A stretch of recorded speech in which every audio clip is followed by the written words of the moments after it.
back for episode 5, the Role of the Realtor. In our last episode, we kind of departed a little bit, went more for a retro look.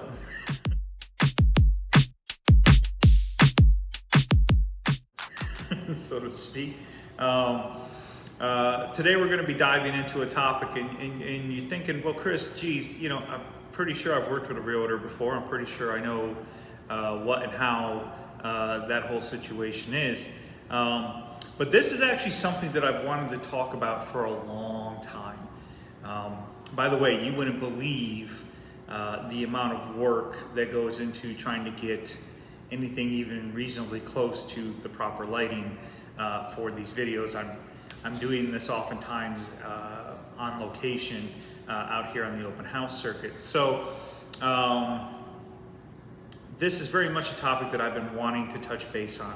Not so much what is the role of the realtor, but what is not the role of the realtor is really what we're going to be diving into today. So we'll start with what is, and then we'll talk about what is not.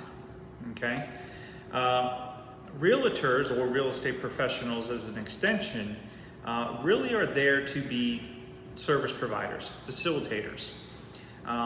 We have to stay up to speed on the marketplace. We have to stay up to speed on the home products. We have to be able to give you solid insights and counsel. We have to be able to make recommendations based on various circumstances and conditions. We counsel. That's what we do. We do marketing as well. That's an aspect of the job that you hire us for, particularly on the seller's end.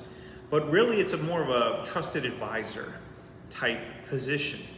And I just realized this episode could be somewhat short. We'll see how it goes. But let's talk about what a realtor is not, and where you as a client really come into play. We're not decision makers.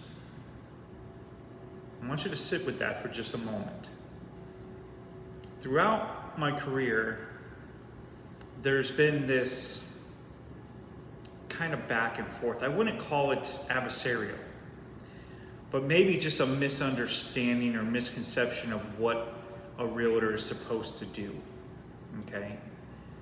We're not decision makers. Your home has been on the market because decisions have been made. It's possible that you're not getting enough information to make an educated decision. It's possible that the market conditions and circumstances changed abruptly. But oftentimes, if there's some type of issue with a home sale, it's because decisions either aren't getting made or they're not well-informed decisions.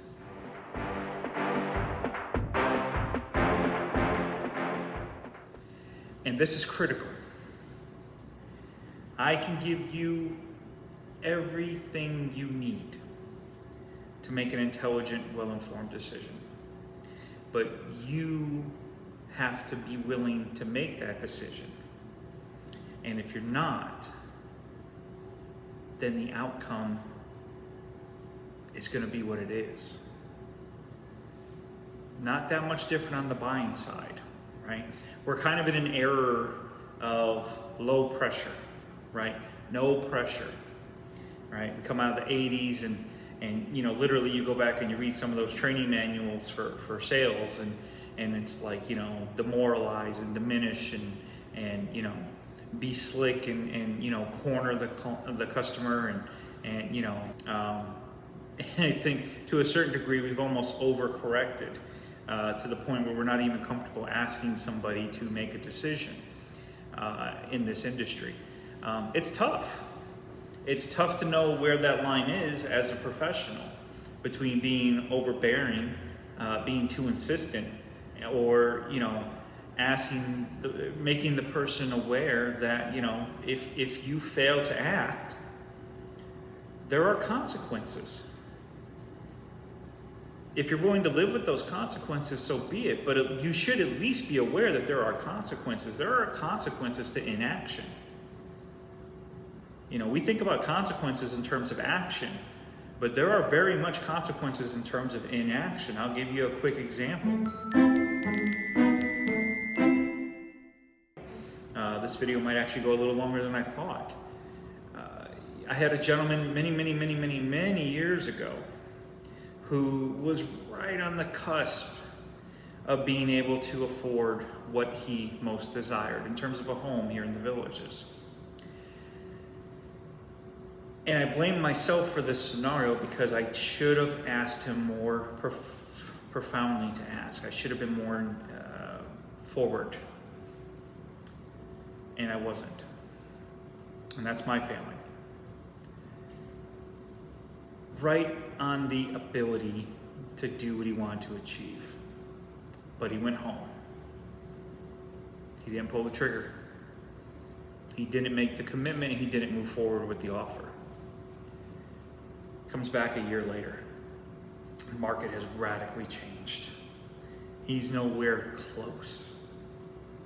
And it's heartbreaking because I'm watching this good person who I really enjoyed spending time with struggle, because the reality now is he's either going to settle for far less home because his money doesn't go as far in this market as it did in last year's market, or even worse, he's not going to be a villager at all. Unfortunately, in that particular circumstance, he ultimately wound up not being a villager at all. And that really stinks. Normally when we're having this conversation, it's usually more on the seller side of things, right? On the listing. We get into this headspace of being firm, right? I'm gonna sell my home for this and not a penny less. Okay. There's a thing that I say with my buyers, but it's also applicable with my sellers. With my buyers, it's in terms of making an offer, right? Mr. and Mrs. Buyer, your offer will reflect your desire to own this home. It goes the other way too. Mr. and Mrs. Seller, your price will reflect your desire to sell this home. Now, I fully realize, I'm not new to this, I fully realize that nobody's in a hurry and nobody needs to buy or sell.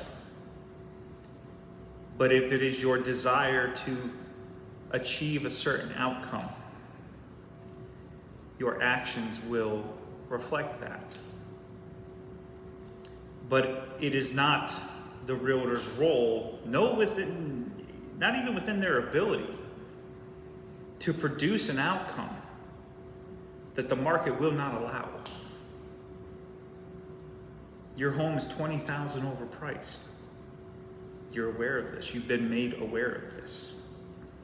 Your inaction with that information is not going to bring about the outcome you desire.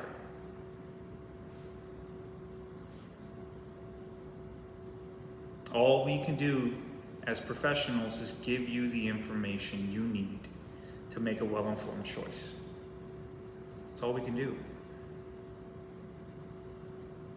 And I hope that with that information and us fulfilling our role as the professionals, you can achieve your goals.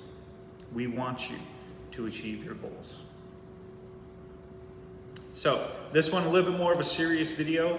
Not a topic that a lot of folks feel comfortable with wrestling with, usually because folks get their feelings hurt and then they don't want to work with somebody over that. It's happened to me, it's happened to everybody, but it's something that if you can sit back outside of a transaction environment, right, and kind of think about it for a moment, I think you'll realize I'm spot on. If you have any thoughts or comments, please feel free to leave them in the section below. All my information will be on the back of the video. I appreciate you taking the time to listen to what I had to say today. I hope it's insightful. I hope it's helpful. And I look forward to seeing you in the next episode. Have a great one.